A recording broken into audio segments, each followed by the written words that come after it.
Good morning.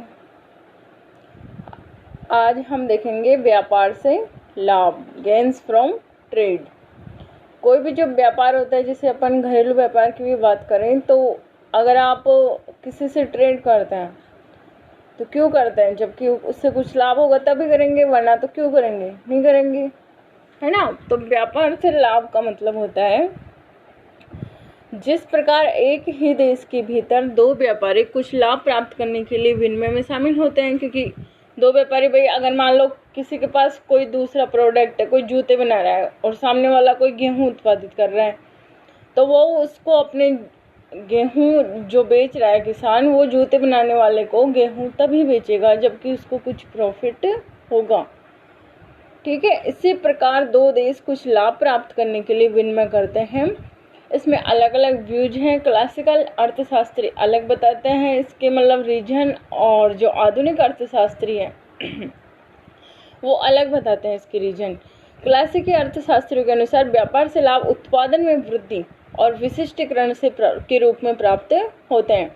विशिष्टीकरण मतलब कि आप जैसे कोई एक प्रोडक्ट है, उसको अगर आप उसी प्रोडक्ट को अगर मैन्युफैक्चर कर रहे हैं तो उसमें एक तरह से स्पेसिफिकेशन आ जाता है। लर्निंग बाय डूइंग, कार्य करते हुए सीखना।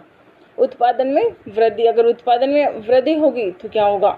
लाभ प्राप्त होगा, है ना। तथा आधुनिक अर्थशास्त्रियों ने व्यापार से लाभों की व्याख्या विनिमय से लाभ और विशिष्टीकरण से लाभ की दृष्टि से की है। अब इसको कुछ निर्धारित करने वाले तत्व हैं जिनसे अगर वो किसी राष्ट्र के फेवर में होंगे तो उसको ज़्यादा लाभ प्राप्त होगा, और अगर वो उसके प्रतिकूल होंगे तो उसको कम लाभ प्राप्त होगा। व्यापार से लाभ को निर्धारित करने वाले तत्व है। फर्स्ट है व्यापार की शर्तें। व्यापार की शर्तें किसे कहते हैं? जिस दर पर एक देश दूसरे देश के साथ क्या करता है? विनिमय करता है, उसको क्या कहते हैं अपन? व्यापार की शर्तें। तो व्यापार की शर्तें अगर उस देश की जो घरेलू विनिमय अनुपात है, अगर उसके निकट होगी, अधिक निकट होगी, जब तो उसको क्या होगा? लाभ प्राप्त होगा। लाभ उतना ही कम होगा, मतलब अगर उसके जो विनिमय अनुपात है उस राष्ट्र का, अगर उसकी व्यापार की शर्तें उसके निकट होती है तो उसको क्या होगा? कम लाभ प्राप्त होगा। और अगर व्यापार की शर्तें उस राष्ट्र का जो घरेलू विनिमय अनुपात है उससे दूर होगी तो उसको अधिक लाभ प्राप्त होगा। सेकेंड, लागत अनुपातों में अंतर। दो व्यापार करने वाले देशों में दो वस्तुओं के उत्पादन की तुलनात्मक लागत अनुपातों के अंतरों को क्या कहते हैं?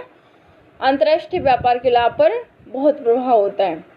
लागत अनुपात में अंतर जितना अधिक होगा उतना ही एक देश के लिए व्यापार का लाभ दूसरे की तुलना में अधिक होगा।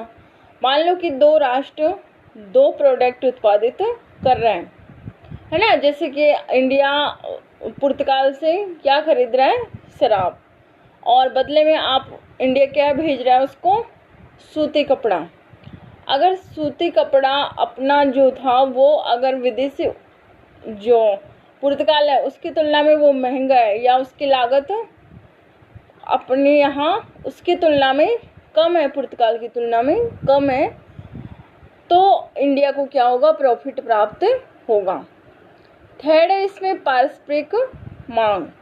पारस्परिक मांग का अर्थ है एक देश के उत्पाद के लिए दूसरे देश में मांग की लचक है।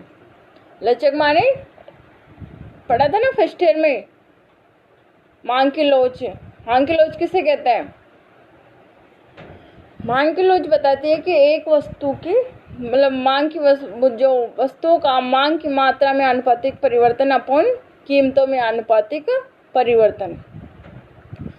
तो मांग की लचक ये बताती है कि अगर एक देश का जो ट्रेड है, एक देश में विदेशी जो वस्तु है उसके लिए मांग क्या है? लोचपूर्ण है। लोचपूर्ण का मतलब अगर वो कीमत उस वस्तु की अधिक होगी तो उसको यहाँ कम खरीदा जाएगा, और अगर उसकी कीमत कम होगी तो अधिक खरीदा जाएगा।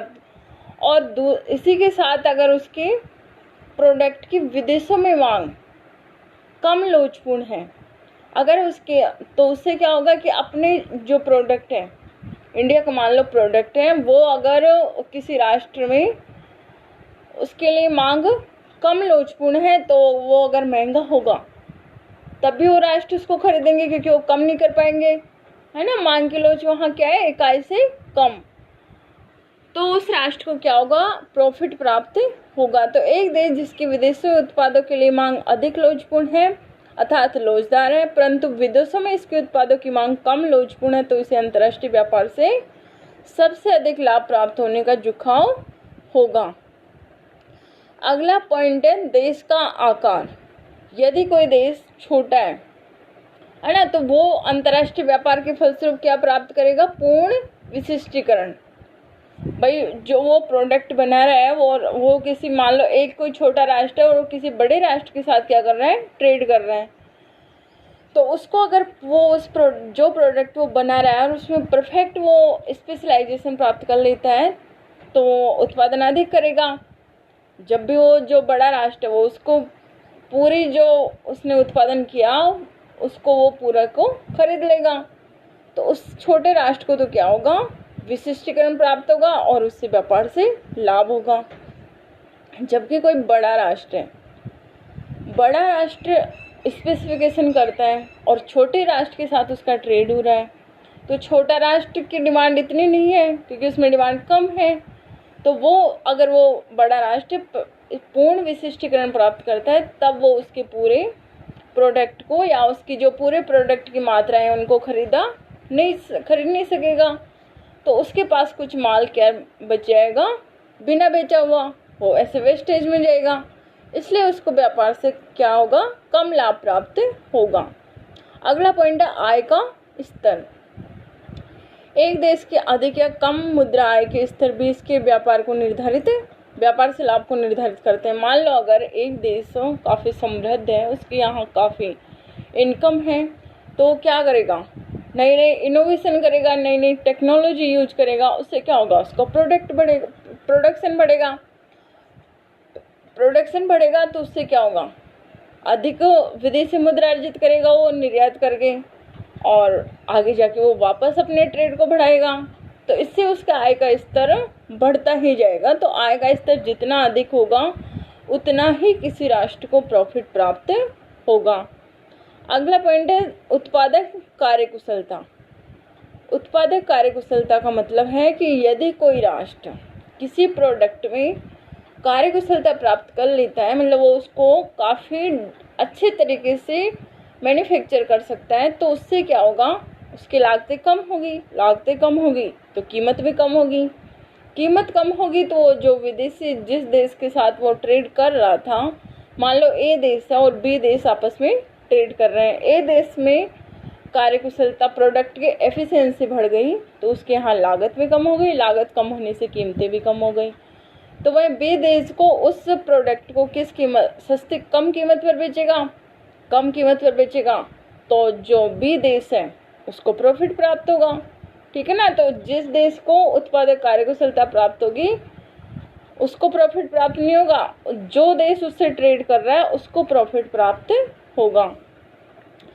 अगला पॉइंट है निर्यात किए गए उत्पादों का स्वरूप।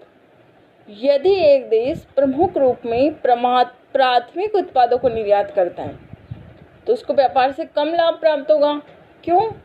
क्योंकि वो जो कच्चा माल है उसकी प्राइस कम होगी। अगर वो उसको मैन्युफैक्चर करके बेचता तो उसको ज़्यादा प्रॉफिट प्राप्त होता है। जैसे कि जब भारत पराधीन था उस समय अंग्रेज क्या कर रहे थे, जो ब्रिटिश राष्ट्र है वो क्या कर रहे थे, वो अपना यहाँ से कपास को सस्ती कीमतों में खरीदते थे और खुद के वहाँ उसको मैन्युफैक्चर करके वापस इंडिया में उसको ऊंची कीमतों पर बेचते थे। इस प्रकार से अपने यहाँ से क्या हो रहा था, ड्रेन ऑफ वेल्थ, धन का निष्कासन।